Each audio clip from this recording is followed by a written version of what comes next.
Hey, what's up there gang? Kawaii50 here with another Fake Grand Order video, hoping to improve your Halloween season with this servant breakdown.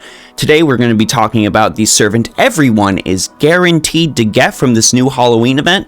Of course, it's another Elizabeth Bathory, Elizabeth Cinderella. We're going to be going over the best allies, craft essences, and command codes so you can make this guaranteed NP5 a pretty dang good rider for your team.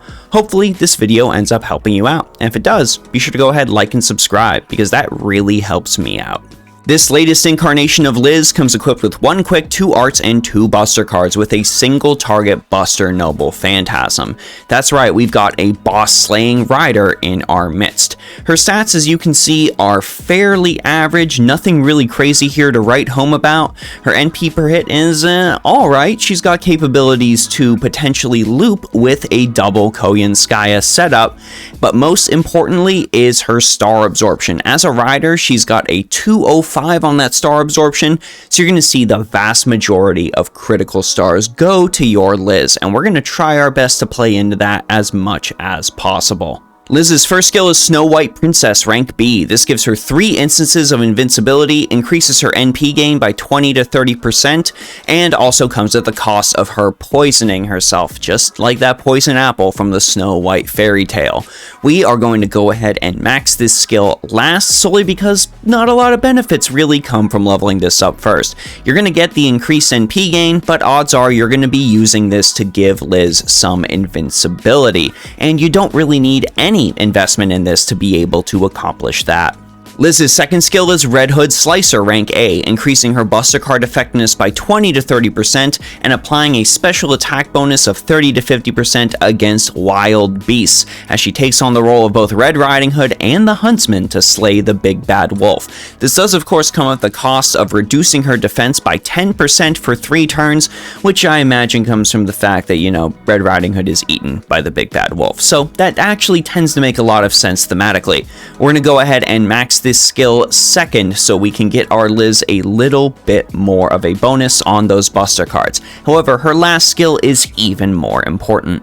And Liz's most important skill is Glass Cinderella, rank EX. This grants her some critical stars and increases her noble phantasm gauge as she is infused with magic from her fairy godmother. However, there is a 500% chance to inflict skill seal on her for 1 turn, as she is imprisoned by her wicked stepmother as well. Sort of a nice little duality we've got going in this skill. We are going to go ahead and max this first, mainly for the sweet 30% NP charge. However, the 30 critical stars are going to be excellent for her as well, considering she is a rider class servant. When it comes to Liz's append skills, she lives in the realm of boss slaying, so we're going to go with extra attack boost first and foremost so we can squeeze a little bit of extra damage out of her brave chains. Of course, load magical energy is good on every single character in the game, and considering Liz has a 30% NP steroid, well, go ahead and combine this. That is a 50% starting NP gauge. You only need a craft essence with a 50% NP gauge to be able to Noble Phantasm turn 1, which is very, very nice. Speaking of Noble Phantasm, let's take a look at Liz's Noble Phantasm. 鏡よ鏡、世界で一番可愛い竜の子はその通りよ鏡。私こそ世界で一番高貴で可愛いスペシャルなエリザベート、フェアリーテイルエルジェーベート。 And what you just saw was Fairy Tale Elizabeth, rank D++. This clears all debuffs from Liz and activates before damage is dealt. So it's nice that her Noble Phantasm has a built-in way to clear all of the negatives from the various fairy tales she incarnates. This then deals 600 to 1000% damage to a single enemy, but it's going to deal 1000% damage because you're going to NP5 her, right? This also increases the attack of all fairy tale servant allies by 20 to 40% for 3 turns, and this activates first. You're not necessarily going to be using Liz to buff any of your allies. She is more using this in order to try and buff herself more than anything else, but you will end up seeing this effect pop on other servants like Ushiwakamaru, like Sakata Kintoki, like Paul Bunyan, if you happen to bring them along as well. So it's a nice little bonus she can give the rest of those allies. However, this is mainly focused on increasing Liz's overall damage. When it comes to allies, Liz wants that sweet, sweet buster support, and even though she is a single target character, you will likely want to pair her with a double Koyanskaya setup as well as an Oberon for some super fast boss slaying. With the double Koyanskaya setup, Liz is going to be able to go ahead and actually reliably loop her Noble Phantasm just because of the sheer amount of damage it is going to do and the amount of refund you're going to get from those buster cards thanks to Overcharge. So when it comes to an enemy with a break bar that's weak to a rider, Liz is likely going to obliterate them.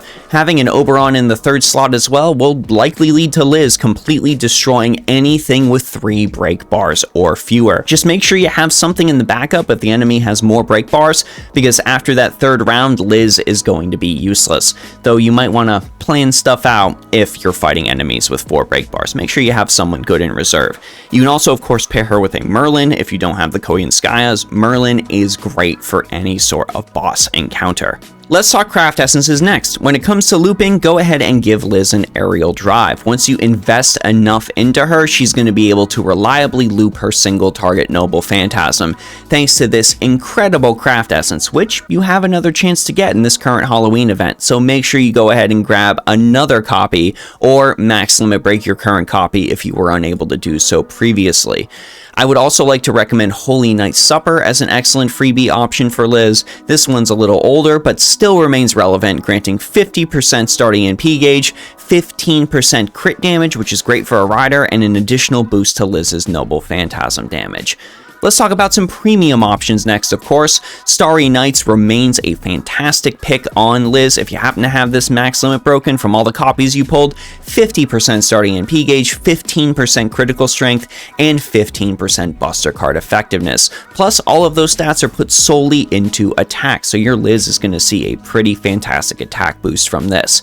I'd also like to recommend Scenic Beauty as well. This doesn't grant the starting MP gauge boost, but it does grant critical stars upon entry into battle, and Arts and Buster card effectiveness, which are Liz's 2 main card types. And finally, command codes. We want pure critical damage on Liz's Buster cards if at all possible. Since she's a rider, she's going to be eating your stars anyway, and she doesn't have a personal way to up her own critical damage, so let's go ahead and lean into that with our command codes to try to beef her up just a little bit. Of course, Caval II is an excellent option, granting critical star absorption for that one particular Buster card it's on, and it also increases critical damage as well. If you're looking for the super ultra premium option, well then of course you're going to want Mistress of the Heavens, granting a massive 25% critical damage boost on that Buster card. Basically, any and all critical damage command codes you have available, chuck those on Liz's Buster cards before anything else. When it comes to Liz's arts cards, we are not going to want to put any sort of critical star gather on those. Remember, we want those stars to go to the Buster cards to maximize damage. So let's make Liz's arts cards a little more about utility. In the event that you're not able to use her Noble Phantasm repeatedly to clean those debuffs, we've got at least another way to go ahead and pull those off.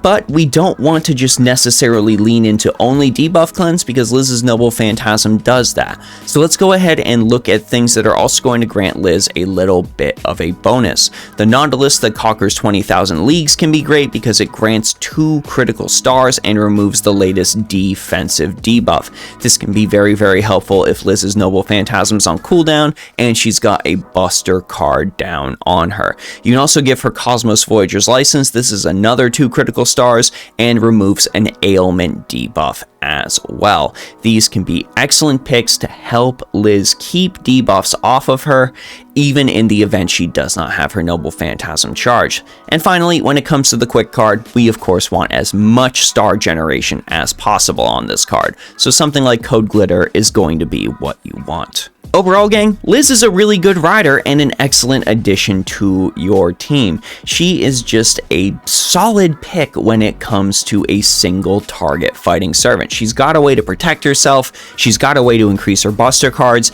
and she's got a way to make a bunch of critical stars that she will then eat to deal critical damage.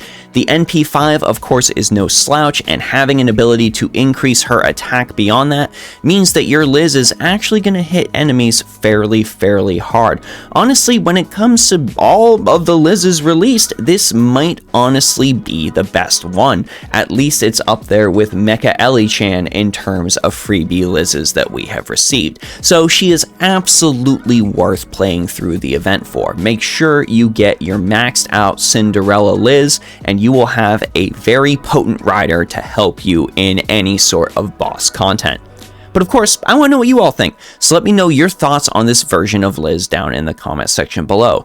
Is this your favorite Liz that we've gotten from these events, or is there a different Liz that you consider your favorite? And will you be using her as your main rider? Are there anything I might have missed when it comes to allies, craft essences, command codes, etc.?